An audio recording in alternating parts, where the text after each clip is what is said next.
তো এখন রান্নাঘরে চলে আসলাম মাংস কষা নাড়ানাড়ি করতে। এটা অবশ্য মাই রান্না করছিল মাংস কষাটা, এই যে পুড়ে যাচ্ছিল তাই আমি আসলাম, বুঝলে?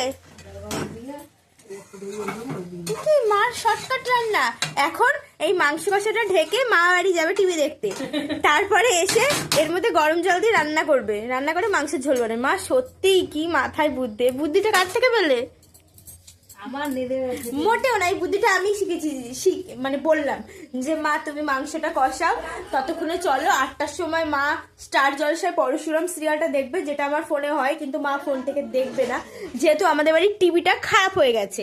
তো তার জন্য মা বাড়ি যাবে, আর আমাদের বাড়ি থেকে মা বাড়ির দূরত্ব প্রায় 4 মিনিট।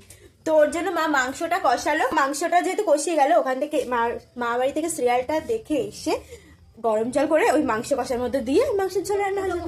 চলো তাহলে যাওয়া যাক। ওই আমাকে রেখে চলে যাচ্ছে, তারা মার সিরিয়াল দেখা সার্থক হলো, সঠিক টাইমে এসে